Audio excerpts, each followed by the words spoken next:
out of the Abbey into the London which waits to receive her.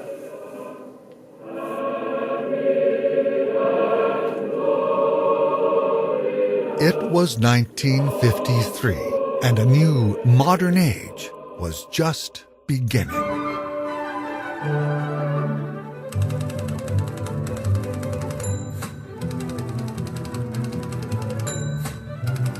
The first fabric store on Ottawa Street North in Crown Point soon turns into the largest textile district in Canada. So you love, obviously, Ottawa Street and Crown Point Well, in this area? that's all I know, Ottawa Street. Yeah. From the day I arrived till now, I'm on Ottawa Street. Good for you. How are you? I actually first started coming here when I started designing clothing and making clothing. That's originally what I went to school for. So I'd come down here to buy fabric. Like the textiles. Yeah. And I remember coming to Ottawa Street as a kid with my grandmother and with my mom, buying stuff to like all the different findings and fabrics for sewing stuff. I think it's nice that it's having like a little renaissance and a rebirth, right? Yeah. People, it's affordable. It's like right on affordable. transit. So. I know. People would arrive by the busload to shop for fabric. This was a time when sewing and quilting were popular pastimes. Sewing is something that's in my blood because my grandmother was a seamstress and my mom was a seamstress, so I saw them doing these things and it was something that was natural for me to do. The lost art of sewing, however, is being rediscovered. I'm self-taught because there weren't lessons for kids like me when I was a kid. People who were born in the 60s, we had lots of people around us to inspire us. But nowadays it's not in school and stuff like that. So this is a place where kids can come and learn it because we don't have the grandmas or the aunties anymore and a lot of the moms don't know how to sew. So we're filling a gap there, a generation gap. The demolition of an old, venerable racetrack paved the way for Canada's first year-round shopping mall. The Greater Hamilton Shopping Centre opened its doors on October 26, 1955. Shopping history was made when 75,000 people showed up on opening day.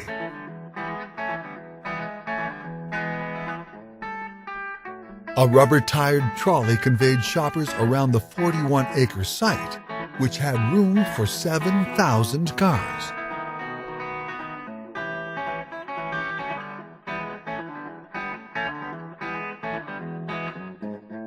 The Dominion store flew in orchids from Hawaii for the occasion.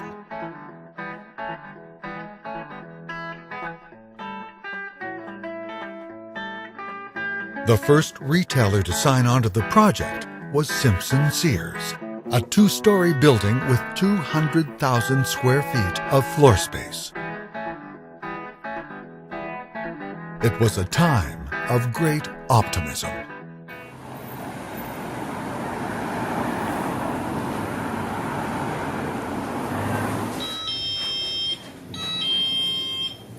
$1, Gary. Where do you find something for $1? Nowhere.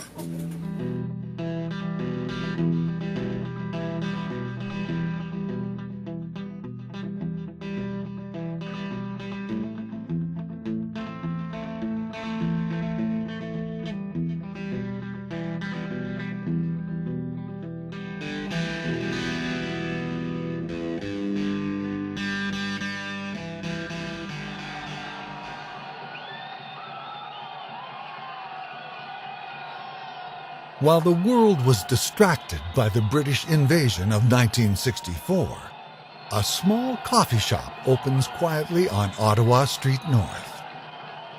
The proprietor, a local hockey hero named Tim Horton, who played for the reigning NHL Stanley Cup champions, the Toronto Maple Leafs. And if the business that I am involved in continues as it is, I may have to consider retirement before I would like to. That's the Tim Horton Donut Emporium? Yes, Tim Horton Donuts for it, and it's very nice to be able to let me get a word in about it.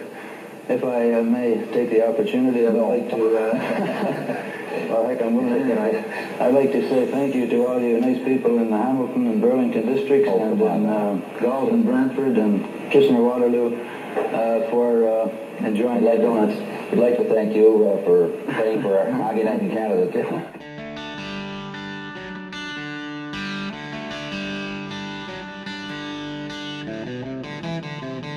All shopkeepers back in the day closed on Sundays.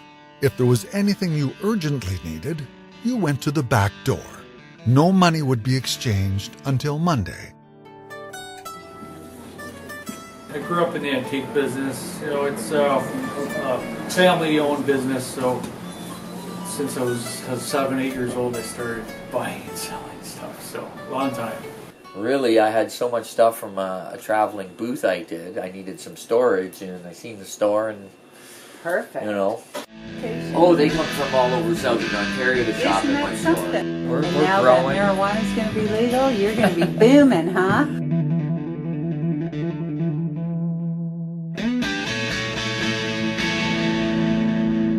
What is an antique detective?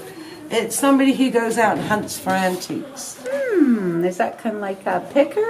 Totally, but you know, there's so many pickers, we didn't want to be another picker. Yeah, it seems to be the place to go for antiques. A lot of people from Toronto are moving to Hamilton, and I'm finding even lots of Toronto traffic down here. So.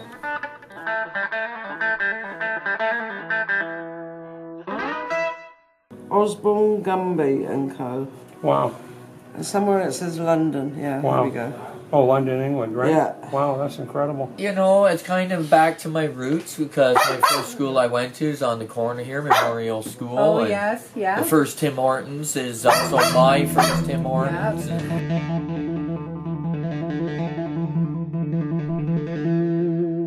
Trends are changing very rapidly. Like, you know, it was always a tradition. Antiques were always a traditional thing, but in the last 5 to 10 years, it's changing. Somebody like Martha Stewart talks about an item, all of a sudden everybody's looking for it.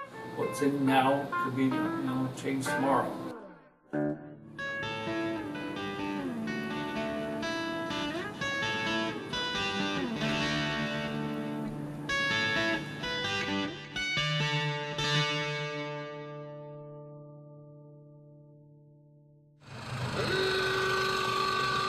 When nothing but fields existed beyond the city limits, Crown Point had a real estate boom.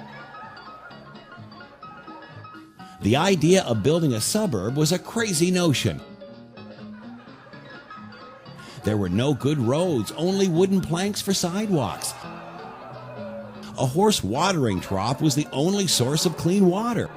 People came from all around the neighborhood to fill up their pails. Crown Point's muddy conditions were well known in other parts of the city. However, young families longed to have a home of their own, and it was a working man's best chance to buy a house for only $10 down. J. Walter Gage went from realtor to public benefactor overnight when he offered affordable housing to working families in 1904.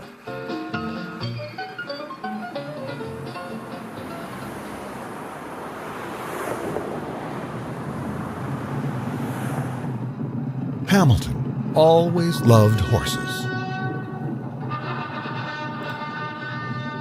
Crown Point thus began as a racetrack.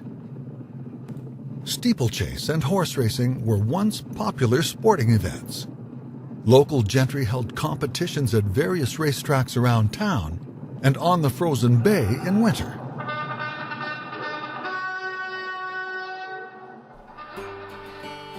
The Hamilton Jockey Club, designed to be the finest in North America, held its first race on June 1st, 1893. On race day, patrons paid a 50-cent admission to the field, or a $1 admission to the grounds and grandstand. The grandstand, described simply as handsome, faced south toward the mountain and could seat up to 1,500 people.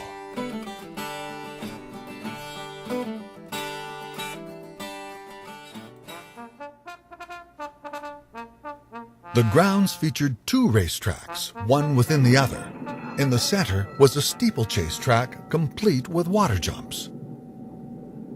Inside, guests found a sprawling property complete with a clubhouse, betting ring, saddling paddocks, and stables. The first winner at the track was a horse named Victorious, who won by a nose. The old track enjoyed a long life, but finally, in 1952, came to the end of the line.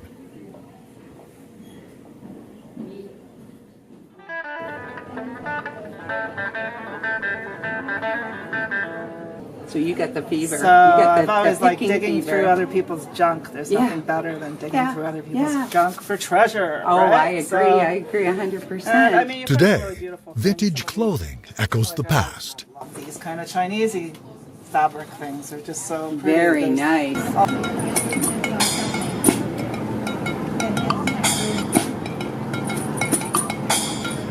One-hit wonder. Oh, yes. Early Beautiful.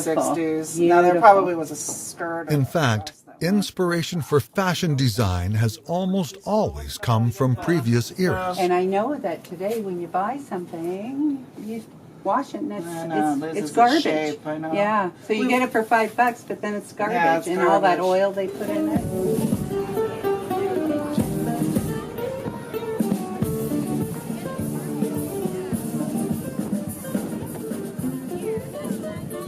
I love this one. It's like a nylon, but like kind of a ringer style.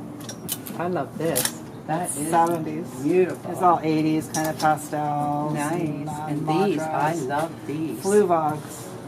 Those are These are expensive now. I think that the future of sewing is bright because I get to see kids every week that are really excited about sewing. They can't wait to get to class, and they can't wait to start their next project. You know, items of clothing that are actually better made than what you buy today, and they're being thrown out or not, you know, being appreciated. So, like, rescuing them Yeah. before they, I don't know what happens to them. Well, I hear some get shipped off, but Yeah. most of them end up in our landfills. Yeah. So what a great and terrific idea.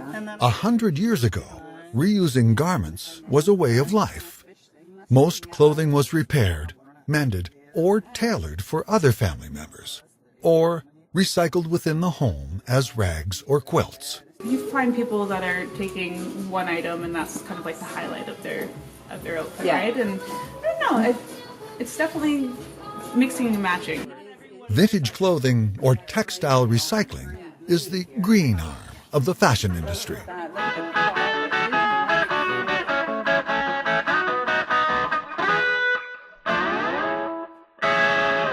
I have kids that are all the way from 5 years old up to adults that are retired that want to learn how to sew. And you'll find that there's this real enthusiasm for making all kinds of things. They make bags and clothes and quilts and beanbag chairs and all kinds of fun stuff. When Clifton and Frank Sherman fired up their little foundry at the end of the street in 1912, little could they know of the industrial giant it was to become. Built along Stipes Inlet, Dofasco continues to be an important part of the Crown Point community.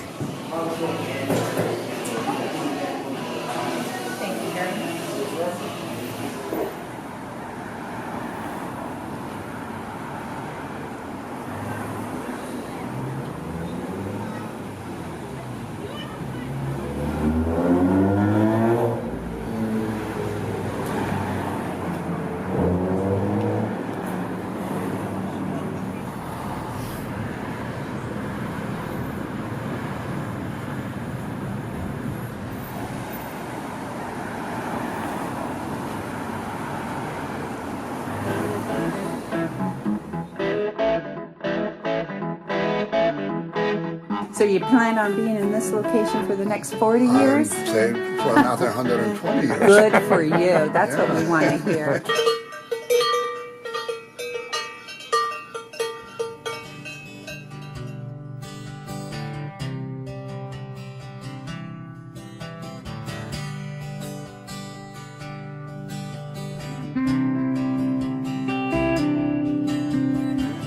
Girlfriend said a couple of rednecks like you should be able to write a song.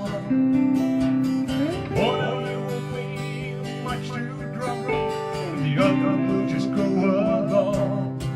lost it when we got a cowbell and a chastity lock. The words just went on and on against us and country rock. We got some motives, went some values too. Maybe that's the reason why I can't give up on you.